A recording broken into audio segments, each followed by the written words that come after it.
Hey, everybody. Welcome to LettermenRow.com. I am Jeremy Birmingham. That is Spencer Holbrook. This is Talking Stuff, the Ohio State recruiting podcast brought to you by Buyers Automotive. We are back in our normal environment. Spencer and I just shooting the proverbial poop, talking about recruiting stuff.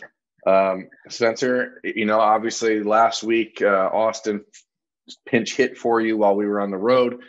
And, Texas going there, it was pretty much what I expected. I mean, it's one of these things where I marveled back in April how much talent there was just in the Atlanta area and how many different, not just Division I prospects are in that area, but how many Ohio State prospects are in that area. Like, it's crazy to think that's one city and you can find 10 to 12 different real, legitimate Buckeyes level players in that spot.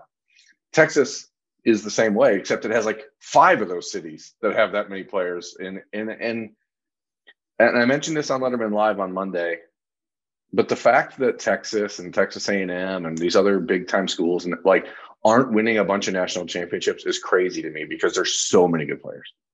Well, that was one of my biggest takeaways from your guys' trip because I was following it, at every turn that you guys made, I was following there. And, the amount of guys, and you guys did a fantastic job. Don't take this the wrong way. The amount of guys you didn't get to talk to, right, because you would have to spend probably a month down there if you wanted to talk to every single player that you probably should talk to. Like, that's my biggest takeaway is you talk to the cream of the crop, the best players. But if you actually wanted to talk to every player that has Ohio State high on their board, or every player that Ohio State has high on their board, you would have to probably spend a month down there. And that just is a testament to the talent that is assembled down in Dallas and Austin and San Antonio and Houston. But the trip seemed like a huge success, and there's a lot to dissect from it. For sure. And I know the one thing, and people, when we do these shows, I constantly am beating this, talking point about how just different the kids are Ohio State is recruiting. And if you go back and watch the videos from last week, you can really see, look at a kid like Cam Dewberry, for example, who I really haven't had much of a personal experience with prior to this last week. I didn't really know what to expect out of Cam and his personality.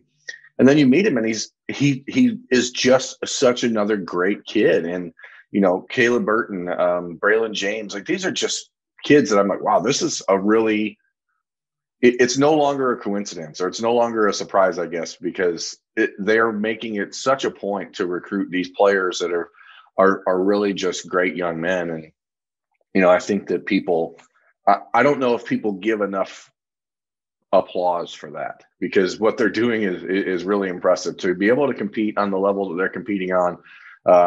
And I mean, driving around the state of Texas, talking to the high school coaches, talking to players, it's Ohio State and Alabama in everyone's mind, pretty much everywhere. I mean, it's funny because Clemson obviously has won a couple of national championships in the last few years and was playing that role of thorn in the Buckeye side. But I don't think on a national perspective yet they are where Ohio State and Alabama are in the minds of these kids. Yeah, and you wonder how long that's going to take for Clemson to get there. And then I also wonder what this entire situation at Texas is going to be, because you can't really get through that state without talking about the burnt orange. And so I think there is a level of, Texas is still down right now. What happens in the next 2 years as Texas breaks in a new coaching staff and tries to put some momentum together? It's going to be really interesting to watch. But right now, like you said, if you watch those videos, everything is about Ohio State and Alabama. And there wasn't really any questions about Texas, because Texas just isn't on that level right now. It's Ohio State, Alabama, Oklahoma for all these kids. I mean, those are the schools that are involved. And, if you think about this from Texas, Steve Sarkisian obviously just won a national championship. It's a situation where you think that he should be able to come in and kind of buoy the Longhorns program. But that you can already tell, and we're not here to talk stuff about Texas or anyone else really, but you can already tell they're making some of the same mistakes. I mean, that the previous administrations there have done. If you look at Braylon James, why haven't you offered? Alabama's offered him, Ohio State's offered him, Georgia's offered him, LSU's offered him. What are you waiting for? I mean, it's see, this is where sometimes I feel like maybe it's a touch hypocritical, because we know, covering Ohio, that if just because Alabama offers a kid in Ohio doesn't mean the Buckeyes are going to at this point, because Alabama has a history of just offering kids in Ohio to try to make Ohio State offer them. But there's no proof to suggest that this is a similar situation in Texas. So the kids Ohio State's offered earlier, kids like J.K. Dobbins or Jackson Smith and Jigba, like these are kids that are legitimate 5-star players that everyone knows about, and Texas is just deciding not to offer them until the very end, or to make a push at the very end. And you just wonder, you got a kid that's 25 minutes away from your campus and a kid like Braylon James, and you just ask yourself, like, why aren't you offering this kid? Like, what box does he not check? And you start to see why some of these kids have grown so just, I don't want to say disenchanted with Texas, but they certainly don't revere the Longhorns in the way that Ohio kids do Ohio State. And I don't know if that's something that's going to change quickly. I think it's a big umbrella you got to cover too when you're in Texas, because that, we talk about Texas shortcomings, but it's not easy to recruit that state, even when you're Texas, because of how many different places the talent comes from. So maybe it's that, but if this was just Dallas, if you guys had just went to Dallas and the conversation was about Ohio State, Alabama, and Oklahoma, you can kind of understand that because Norman is closer to Dallas than Austin is. And you can kind of see a little bit of the pull there to go to Oklahoma. No, you were in Houston, you were in Austin, you were in San Antonio. It didn't matter where you went in that state. Yeah. It was Ohio State and Alabama. And I think that is where Texas runs into trouble. And like you said, we're not here to talk about Texas, but when you go down there, it's a huge talking point. If they're not talking about the Longhorns and they're talking about Alabama and Ohio State, you've got to wonder what's going on here. And what's going on here is Ohio State and Alabama are just different.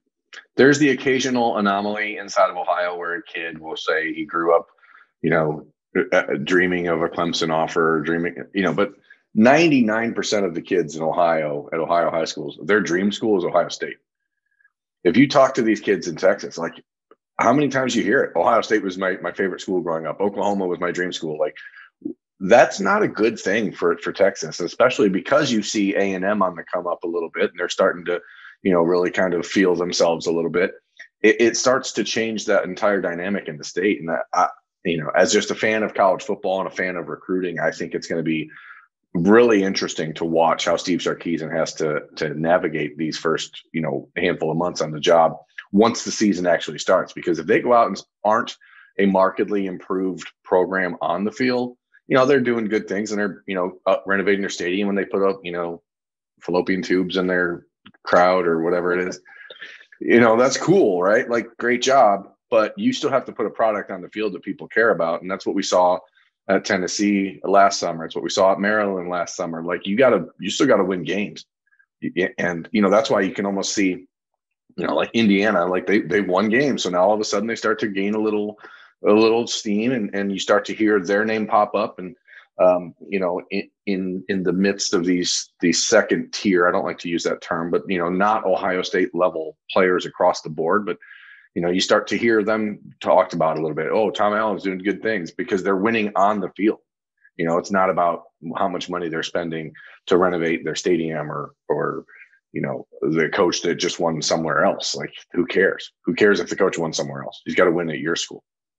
And I guess the last thing I'll add to this conversation about the Texas tour and winning on the field and everything, when these kids that are being recruited right now were young kids, and I hate to age both of us, but when these kids were little kids, Ohio State won a national championship. Yeah, I mean, they're still little kids. That's the one thing that's kind of crazy. Like, we're talking to 16-year-olds, and like they haven't seen Texas, win anything important in their entire lives. I mean, it's when they're getting introduced to college football, Ohio State's winning a national championship and beating Michigan in a 2-3 game. And Texas is going 4-8 and 5-7, losing to Oklahoma in the Cotton Bowl.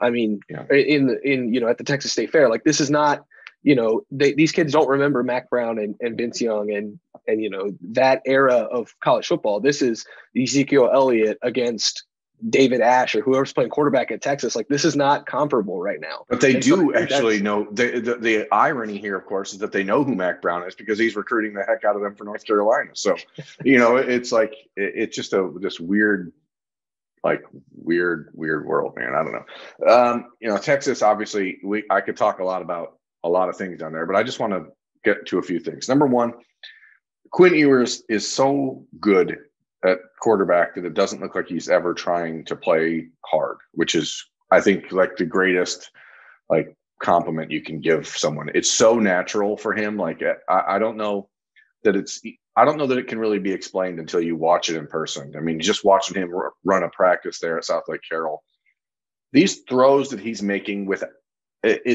you can tell that he's challenging himself to see, okay, can I do this? And then he does it, and then it's like, okay, what about the next thing? Can I do? And Austin and I talked about this one touchdown that he threw in practice to Landon Sampson, where he, play actioned to his left, rolled right, and then just flung it like from beneath his waist, just underhand, 30 yards. And it wasn't just that he threw it 30 yards basically underhand. It was that he threw it to a spot on the field where Sampson wasn't, and threw it knowing that he was going to be there, and dropped it in the bucket in such a way that it was so like, okay, I could do this a million times a day. And the entire, indoor field there at South Lake Carroll is going crazy. All the players are jumping around like crazy. All the parents that are there watching are going crazy. And here's Quinn, just goes right back, gets another ball, gets in the huddle, and, like, oh, okay, next. It was just stunning to me to see the efficiency that he ran the offense there, the calm which he does everything. And I think that, people who watched the Bermanology edition with Quinn last week, that kid, maybe he doesn't look like he wants to be there. He doesn't. He doesn't want to be talking about himself. He doesn't want to be talking about recruiting. He just wants to play football, go hunting, go fishing, and do his thing. And I think that at some point, all the conversation about flipping to Texas or doing it just needs to stop, because he's just simply not interested in this stuff. I mean, it's kind of crazy. And I think people should applaud that rather than try to pick at it. Yeah. And I wanted to ask, I mean, you've seen all the great high school most of the great high school quarterbacks in the last 7 or 8 years. I mean, you've been to the Elite 11 a couple times. I think you saw Trevor and Justin compete in high school. What do you see from Quinn? I know that it's really hard to compare him to the number 1 overall pick in the NFL draft and the number 11 overall pick in the NFL draft, 2 Heisman Trophy contenders, a national champion, and a guy who made it to a national championship game. But 3 college football playoffs in his career for Justin Fields. What do you see out of Quinn? I mean, it's hard to compare because we're talking apples to oranges here in the settings that I've seen them in. Seeing Justin and Trevor at the opening and in the Elite 11 finals and that kind of stuff back in 2018 or 2017, this is when it was. So they were, going into their senior year of high school. That competition is set up in a way that really highlights the quarterback, right? This was Quinn Ewers running a practice and, playing full live football in practice. I mean, they were hitting, obviously, I don't think anyone's watching Quinn Ewers and expecting him to be a guy that's going to go out and run a 4.5 like Trevor Lawrence or a 4.4 like Justin Fields. He's not 6'6" like Trevor Lawrence. He doesn't have, I don't think he has the zip on the ball that Justin Fields does, but the player comparison, and this is why I think sometimes people get a little, I don't know that it's one of those guys. You know what I mean? Like it could be like a Tony Romo, and it could be a Phillip Rivers, these are great NFL quarterbacks. And so you don't want to try to suggest that he's like a physical anomaly like Fields and Lawrence are, but just as a football player and the way that he handles himself and the way that it's natural. I think that the exciting thing with Quinn Ewers is that, number one, I was surprised at how tall he is. I thought maybe the 6'2" listing was, generous based on just what I'd seen out of him before he entered high school, which I guess is stupid on my part to think he couldn't have got taller. But he was like a legit 6'3". He's much more solidly put together than you think when you see him, because he's still a high school kid who hasn't spent a lot of time in the weight rooms and doing those things. I think the exciting thing is knowing that you know how you have to turn coal into diamonds to get a diamond, right? With Quinn Ewers, like you're starting with a diamond, and then you can still just make it a better diamond. Like this is about as good as it gets for a high school football prospect. Like there's not a thing about him that you look at. His footwork is great. His release is great. It's natural. He's athletic enough to move around in the pocket without being a guy that, wants to run all the time. He's a team first guy. Like there's just so many good things about what Quinn Ewers does. And I don't, as I've said to you and other people before, I thought that Justin Fields and Trevor Lawrence, I've said for years, I thought Trevor Lawrence would be the number one pick. I don't think anything ever changed that. Justin Fields was better than him the one day that I saw them in person, but I always thought that Trevor, just because of the size and everything else, would be the number one pick. I don't know if Quinn's going to be that guy. I think it's silly to try to, forecast that far in advance, but there's no reason to think he couldn't be that guy. Like, now again, that's, from 2.5 hours of watching him throw the football in practice, but obviously his national ranking, his, 1.00, composite ranking, those are not things that are handed out just willy-nilly. That's given to him because everyone who's seen him feels the same way that I do. I don't even think that there's I don't even know that there's like a real like spot where you go, okay, well, this needs work. Like, it's not like Justin coming out of high school. You could be like, okay, well, his accuracy at times was a little off. You don't know, how he can do that. With Trevor, it was sort of like he takes a lot of chances and maybe makes too many mistakes, throws the ball around a little bit too much. Quinn, like there aren't these questions with Quinn. It's, and to me, that's what makes it interesting, because you're going to have to really nitpick to find problems with his game. And that means from the minute he gets on campus at Ohio State, the work is going to be about enhancing what he does and not having to break down things and then build them back up. That makes sense. You know what I'm saying? Yeah. And I think Kyle McCord's a lot in that same vein. I mean, there's not like, you don't watch Kyle McCord and think, oh, Kyle's got a huge arm, right? But he didn't have a bunch of things you have to break down. Yeah. And I think one of the things that we try to do with every player in high school is find a comp for him. And there isn't really a comp for what Quinn does. And I know you've seen him in person now. It might be a little easier to give him a comparison. When I watch him on film, though, it's like, okay, one throw, he looks like Trevor Lawrence going out of the pocket and making a throw. One throw, he'll look like almost like Sam Howell from North Carolina. There's other throws where he makes a play out of the pocket and it looks like a taller Baker Mayfield. It's like you don't really have a true comparison for him. And I think that's what makes him so special, is like you can't point to a guy and say, okay, that's what he could become, because he could become everything, or he could become, another 5-star quarterback. Something totally different. I mean, you just don't know. And that's what makes it. I think the things that surprised me about Quinn Ewers, seeing him for the first time extended live, was how well he threw the ball on the run. It's clear to me that he works on that. Like he works on those off-platform throws and, trying to make sure that when it comes time to improvise, he has those tools in his toolkit. They do run some read option there at South Lake. So like that he can handle that as well.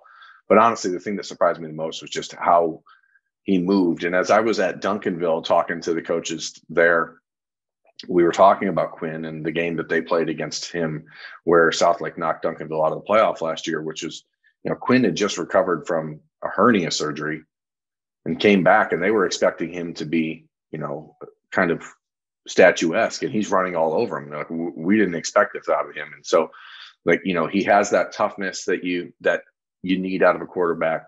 And I just think that, as a player, again, I don't want to put too much more time into that, but there's not a lot of things that you can critique with Quinn Ewers at this point. It's not even trying to be, hyperbolic or trying to blow smoke up anyone's butt. It's just the kid just has a very good starting point for when he gets into college. I mean, again, similar to Trevor Lawrence, there wasn't a lot of knocks on Trevor.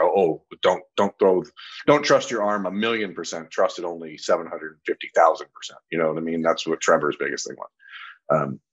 And so that's where I'm going with Quinn. I just think that it's, he's going to be at Ohio State twice in June. That in itself is telling. I think the fact that he's coming in for his official visit the weekend of the June 4th through the 6th, and then turning right back around and going to visit again the next weekend so that he can be there with his teammate. It's sort of a little life coming full circle, because the first time that he came to Ohio State, he came with Drew Donnelly, whose father Doug played at Ohio State. So that was Quinn sort of being the tag along, and now here he is trying to get a teammate of his offered by Ohio State. So that's kind of cool. And I just think that if you look at him, people are going to wonder, and we've talked about it. Oh, how come he's not more vocal? Like, who cares? You have the number one player in the country. It is a clear-cut number one player in the country. He is the best prospect in America. He doesn't need to stand on a building and tell people to come to Ohio State. They know who Quinn Ewers is, and I think that's one of probably the most refreshing thing about him, is that he's understanding that his game will do the talking for him, and I think that will endear him to a lot of people over the years. All right, that's a good way to talk about him. I think we kind of just brush over him because he's committed and he's locked in, and we kind of sometimes forget, I think, to talk about the number one overall player in the country being committed to Ohio State. So it's good to have the conversation like that, just to give people a little bit of an insight of what he's about. But I wanted to get an insight on another guy, former 5-star instead of or current 5-star, is I want to get this right, Palaie Gaoteote. Palaie Gaoteote. It's a tough one. Right. The G is silent like lasagna. Gaoteote. I don't know that there's a lot that's changed. I think that what's interesting here, as we talk, I guess, circle back to Texas, the conversation a week ago, right at the point when Henry To'oTo'o was making his decision between Ohio State and Alabama, and a lot of people still believed it was going to be Ohio State. But as we talked about here a few times, like, it just seemed like something was wrong. Like there was a holdup somewhere. The day that To'oTo'o picked Oklahoma or Alabama, there were reports coming out of Texas that Gaoteote was expected to pick the Longhorns, and it was coming. It was, almost imminent.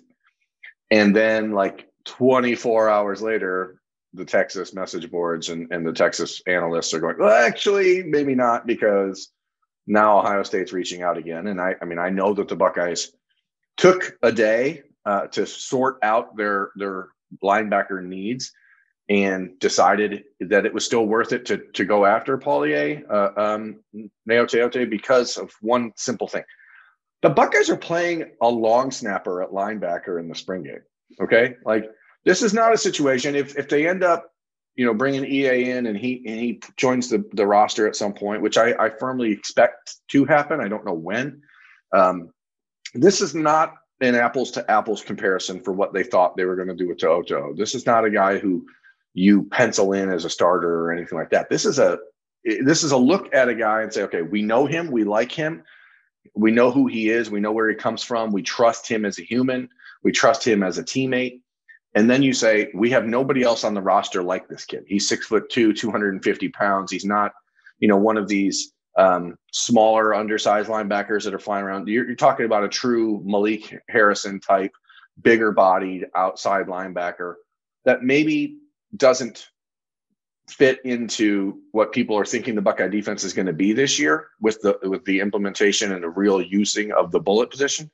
I don't think it changes that, but I think it gives you flexibility and options when you do have to play against teams that maybe are more traditional run style offenses.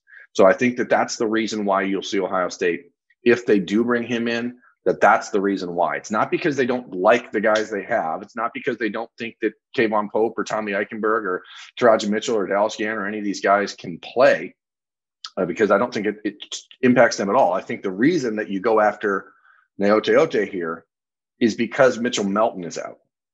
And that's the spot you need to fill, because that's the role Mitchell Melton was going to fill, as that bigger bodied Sam linebacker when you do have to go to a traditional front. It's not a situation where, again, with To'oTo'o, I think that the belief was that he could be a guy that plug and play as a starter. And I don't think that's the way with EA. All right. I think what do you think? I don't have much insight on this situation. I try to be blunt with the people. I don't know as much as that's what's going on as what you do. You are in the know on this. I am not. And so I'm just another person learning about it through you, Berm. And so well, I mean, I think that there's a concern. People are wondering, like, okay, if you bring in a transfer, is someone else going to leave? And I don't know that that's a zero-sum game. I don't know that if you don't bring in somebody that someone isn't going to leave. I think that could still happen one way or another. But I think that what the Buckeyes are looking at, Spencer, is how does this help our roster?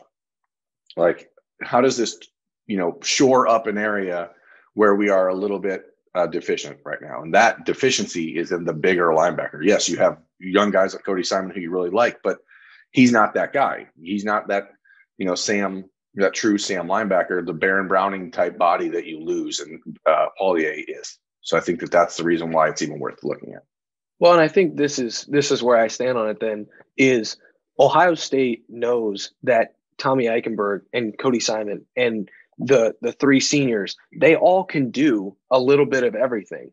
Yeah. But the body style that you played with Baron Browning last year is just different. And you really cannot coach that or teach that or build that. It just comes naturally. And to bring a guy in like Gaoteote, if you are able to do that, it completely changes the way you can game plan based just on body style and who's on the field on this third down and who's on the field when you know that they're going to run the ball, who's on the field for this specific situation. It's not a thing where Henry Toto is a special kind of player that can play every down and do whatever you need him to do. They don't grow on trees. And so you need certain guys for certain situations and certain roles. And Gaoteote fits the role of what Ohio State currently does not have on the roster. Right. And, so, I think that is the key point that people need to take away. Yeah. And so it makes sense from a lot of different angles. And truth be told, I fully expect Ohio State to land him. It comes on no true insight, but I think that it's just a match that fits well. I think if he looks at his options of USC, Texas, Ohio State, whoever else is in there, Ohio State has a need for him, has a want for him, and it's a place where he can win a national championship. Yeah, and it's one of these relationships that was really founded in the recruiting. This is a kid that was at Bishop Gorman High School at the same time Ohio State was signing 3 players, or had 3 players committed from that school with Tate Martell and Tyjon Lindsey and Haskell Garrett. He's still very close with Haskell. It's just a situation where, as I said at the start of this topic here on Talking Stuff, the Ohio State Recruiting Podcast brought to you by Buyers Auto, is that if you don't trust this kid, if you don't know him, if you don't like him, and don't believe that he's a fit as far as the roster goes, then you don't bring him in. And I think that they will bring him in. So I think I would pencil him as in to the class of 2021 or 22 or whatever it is. Either way, I think that he's a guy that will end up on the Buckeyes roster. But I think people need to understand it's not the same situation as Henry Toto. That was we have an opportunity to enhance the roster by adding Toto. This is a situation where you have an opportunity to shore up a positional need. I think you just gave us the perfect segue to go into a mini game of in or out. We've been on for quite a while. I don't know if you want to hit the jingle, if you want to just introduce the game. In or out. It's the game of in or out. So I think that's a little different than the jingle that we had before. Yeah, I don't know the jingle. I guess we need to actually try to record one at some point. I still have it somewhere. I'll have to break it out for one of these special editions. Maybe for the first weekend after the dead period's lifted, I'll break it out for a special for the people. But I think let's just talk about the class of 2022. You know what, Spencer? You're in charge of this game. And again, folks, if you're listening to this, if you're watching this, I need you to know this is not scripted. I don't know who he's asking me about. We're just going to shoot the proverbial poop, as I said. Berm, we've been on for, I think, about a half hour. So I think I'm going to keep this with, maybe we can do offensive guys this week, maybe defensive guys next week, make in or out a 2-week game. Okay. So let's just start right there. I'm going to start at the running back spot. A lot of chatter, not a lot of movement, but quite a bit of chatter right now. And I think this could be solved sooner rather than later with these visits coming up. In or out, I'll give you 2 names, Dallin Hayden and Omarion Hampton. Let's play in or out with those guys. Okay, well, that could be an either or situation, but it could also be a both situation, depending on how the roster shakes out. I think Dallin Hayden is in. I think that the reason he's visiting first among all the running backs is to give him the opportunity to make that decision. And then they can take a step back and reassess things. I think they really like Omarion Hampton, and that official visit, he was on Berminology for a reason. It's because they really do feel good about him. He's coming off of a broken ankle. You don't know exactly how the recovery goes there. But I think Dallin Hayden is in, and I'm going to put a TBD on Hampton just because I don't know entirely what they want to do with the number at running back. But I think if it's a one-person class, I think it's Dallin Hayden. If it ends up being two, I absolutely could see them both in. All right, and we're going to move on to wide receiver. Let's go CJ Williams. Out. Not because he doesn't want to be in. I just think that the way that timing is, his official visit for June has been canceled because of track. So he's not going to be able to make it on the weekend of June 11th like he'd intended to. That means his official visit isn't going to happen until at least the fall. And I just think that the way that other dominoes are shaping up right now, that he will end up. My gut still tells me Notre Dame is the team to beat there, and that's where I see him ending up. A lot of smoke around this player next. Caleb Brown, the crystal ball for him. And I know we don't really talk too much about that kind of stuff. I know we don't really like to really, prognosticate based on what others say because we have our own information, but it kind of came out of nowhere. A crystal ball for Caleb Brown came out of nowhere. And now all of a sudden there's some real, I guess, momentum, if you want to put it bluntly. Let's talk about Caleb Brown. I'm going to say in, but I agree that it still feels a little like tenuous. There has not been, he's never visited. He is visiting Ohio State the first week of June. But it will be an unofficial visit after the big weekend. So it's not like he's going to be there at the same time as all these other guys are. This is a fact-finding mission for Caleb Brown. He's been a big fan of Ohio State. He loves Brian Hartline, but he hasn't always been the most, interconnected player with the coaching. He doesn't really want to talk to coaches a lot. He just kind of lives his life and does his thing. So it's really for both sides. That early June trip is to make sure that the relationship that has begun really accelerating, and it has in the last month, to make sure that is what they think it is. And I think as long as that first visit goes well and he feels comfortable at Ohio State and they feel comfortable with him personality wise, which I think is the biggest question. His game film is unbelievable. The kid is, the number 6 ranked player in the country at his position. He's a little different body-wise than Ohio State's been recruiting at wide receiver, but I think that's actually a draw for Ohio State at this point, to have somebody that does things a little bit differently. And so I think he's in, but I think the important thing is that unofficial visit, how that goes. Again, this is not a situation at all about anything other than personality-wise, is he going to be a fit? Because they know athletically and talent-wise he's a fit. So I think that he's in. All right. Let's move on to the big guys. Zach Rice. We talked a lot about Zach Rice a couple weeks ago. He's got a huge visit coming up. I think he's visiting, with all of the commits, and so it's a really big weekend for Ohio State in that regard, along the offensive line for Greg Studrawa to really cement himself. What do you think about Zach Rice? I still think it's out. I don't like to hedge the bet. I don't like to do the maybe in the middle. I mean, the game is called in or out, not in, out, or maybe, or could be. I think he's out as of today, but I do think that it's moving at least in a better direction for Ohio State than it was like 4 months ago. Maybe that's because the visits are now happening and he knows that he's actually finally going to get to see Ohio State. And maybe that's encouraging him to be more open to the idea of being there. Maybe it's the fact that the Ohio State offensive line is severely going to be lacking in true tackles after the 2022 season. Who knows? But I think it's moving in the right direction, but again, we're playing in or out, so he's still out. Let's stay on the outside of the offensive line and go Cam Dewberry. You just talked to him. I think he's an intriguing option for Ohio State, and I think he's a guy that Ohio State fans would really like. Like I said at the top of the show, I was just stunned at how much I liked talking to Cam Dewberry. I did not expect it. Because, like I said, social media wise, he's not the most responsive, and I've tried in the last year but he was totally different. And I'm gonna say out, but that's just because I feel like there's already a decision made somewhere. I don't know why. I just think that A&M, LSU, these other schools that are involved are a little bit closer to home. And I know he's fine with the idea of leaving home, but I don't think he's going to. I think he's going to love his Ohio State visit, and I think he's going to have a tough decision to make, but I still think he's out. Okay. Guy that we have not talked about, I'm super high on this guy. He's from out in California, but slight inside. Ernest Green is from the same high school Wyatt Davis is. He reminds me a lot of Wyatt Davis from looking at their high school film side by side. And he doesn't get a lot of the attention because we just don't truly talk about him that much. But in or out, Ernest Green from California. I think and I think the Wyatt Davis connection is very important there. But he's not visiting until the season, so you have this time for other things to happen. Clearly, there's a huge push right now in Southern California for kids to stay home and go to USC.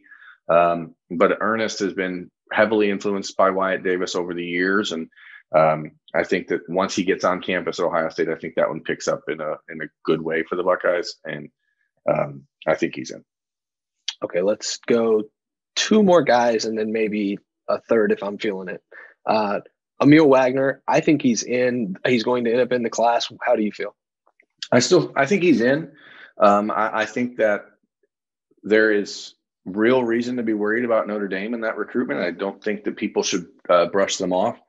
But again, similar to Zach Rice, I think you're going to see Emil. Number one, he grew up, at Huber Heights, Wayne High School. It's a legacy of Buckeyes. Yes, that actually may be working against him with Notre Dame right now because of Marcus Freeman and Mike Mickens over there, who are both from Wayne, working for the Irish. But I think that the opportunity at Ohio State, combined with the lifelong dream of playing there, when you look at the offensive line and the tackle need, I think that, and plus, as Emil said, like, he's not a kid who wants to go in and feel like he has to play right away. He understands that it's going to take a year or two to develop into what he wants to be. And I don't know, maybe there's less pressure to do that at Notre Dame than there is at Ohio State. I don't know. I still think he's in, but I don't believe that Notre Dame is like just a pretend threat here. I think it's a real problem. All right, I'm going to surprise you with one. I don't think you would expect me to bring this one out. Jalen Early. I didn't get a chance to talk to Jalen. The same problem we had with Omari Abor last week at Duncanville, where the practice was canceled and we didn't get a chance to catch up. I think he is. Again, the game is in or out. Right now, I would say he's out. I think he could be in at the end of June after he makes his official visit, especially if he's able to find a chance to work out for Ohio State and they can really be sure of exactly what he is. I think that he's a kid that really likes Ohio State. I think he's a good fit from the positional versatility that he brings and the personality that he has. But I don't think that it's at that point where I would put him in. And then I hate to do this to you. I apologize, but you're going to get questions like these until signing day. Dear Lord, I apologize. Until signing day. Is Ohio State going to get a visit? And this is you just have to answer. Is Ohio State going to get a visit, in or out on a visit from Keonta Goodwin? I don't think so. And I'm going to say this, and it's going to be, this will probably be the thing from this show that ends up on other message boards and stuff. And people tell me I'm crazy, which is fine because I am a little crazy. Am I crazy? I'm a little crazy. I don't think that Ohio State is going to entertain the game. I think that the writing was on the wall about the visits being able to happen in June. There was really no reason to hurry into a commitment, knowing full well that officials were going to happen. I mean, the dead period removal had been announced 2 days before he committed. I know that Ohio State believes Keonta Goodwin is a potential number 1 overall pick at tackle.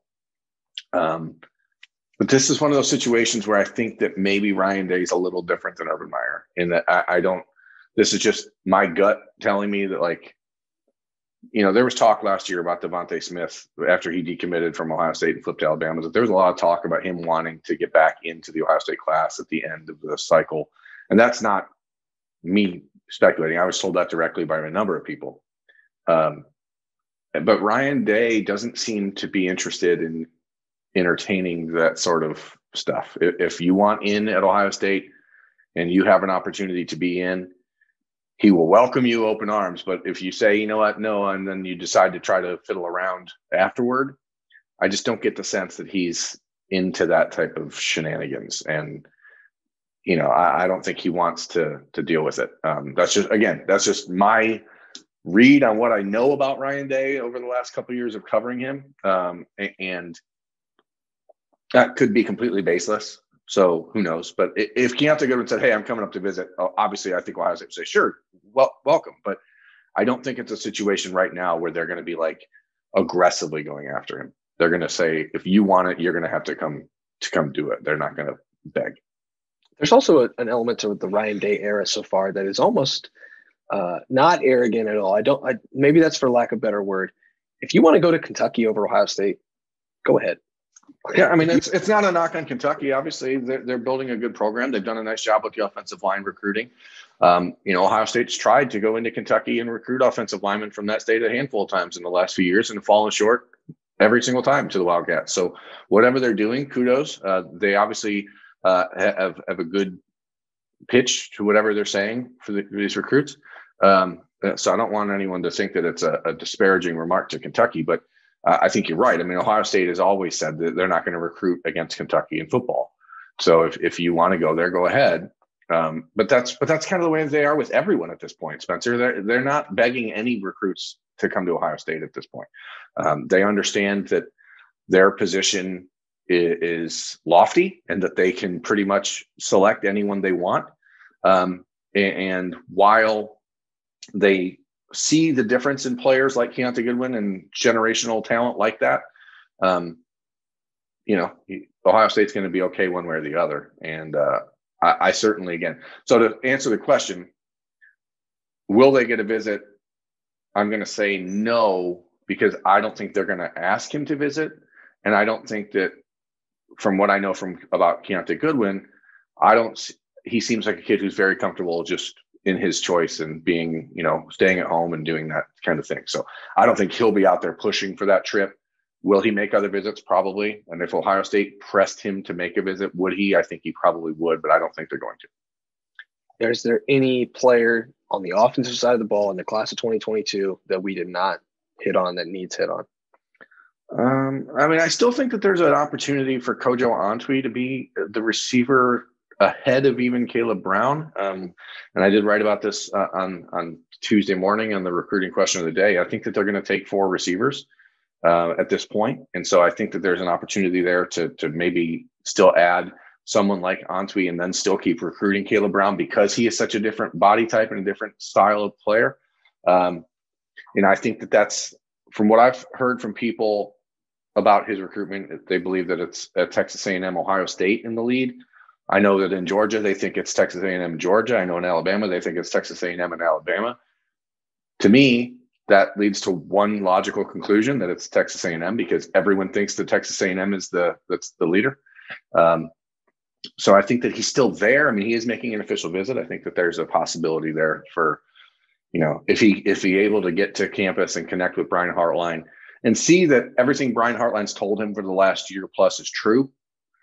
You know, and I think that's sort of the big thing, that these kids in the last year have been somewhat rudderless in the recruiting process because they haven't been able to really compare and contrast what they're hearing versus what they're seeing. And I think that June will be really, really pivotal for that. So I think that he's a guy I would still keep on the list of people that people should pay real attention to. Other than that, I mean, you know, there's offensive linemen that are out there like Billy Schrouth and Joe Brunner from Wisconsin who are going to make visits, but those kids are going to go to Wisconsin, and I just don't. The other player that I left off that I was going to ask about was Addison Nichols. I think he's a guy that Ohio that has real. I think he's in. I think Addison Nichols is in. I mean, if we're playing in or out, I think that he's a kid that fits Ohio State. I think, again, as I said in April, to me, the competition for Ohio State at that time was Tennessee. I still believe that. I still think that Tennessee is maybe the sleeper here if they really can prove that they're building in the right direction. But Addison Nichols is not a kid who's only focused on winning championships or anything like that. He's a very unique kid. His family is very important to him. He's got a lot of family ties to the Knoxville area and to Tennessee. So I think that that's one to watch for, but I still have him in. I think that he's a player if you're talking about Ohio State and the sort of cult of personalities that Ohio State has on that offensive line, the guys like Kerry Miller, the guys like Luke Whippler, Paris Johnson, these really just ultra unique individuals who are also pretty damn good football players. Addison Nichols will fit in to that room. I mean, they are, the whole birds of a feather thing. That dude is definitely part of that flock. And I think that as long as he gets to campus and gets an opportunity to interact with these guys, he may see that there's a lot of similarities between him and these players at Ohio State that maybe he hasn't found at other spots. All right, Berm, the people have been clamoring for long episodes, and this is exactly what they're getting. Oh, I hope that they're not mad at us, Spencer, but if you are, tough, because, it's our show. So anyway, but I do appreciate you watching and listening. That's Spencer Holbrook. I'm Jeremy Birmingham. This has been Talking Stuff, the Ohio State Recruiting Podcast, brought to you by Lettermen Row and Buyers Automotive. Please head over to lettermenrow.com to check out all the other Ohio State football needs you have, because we will try our best to fulfill them, as always. Spencer, see you later. Bye.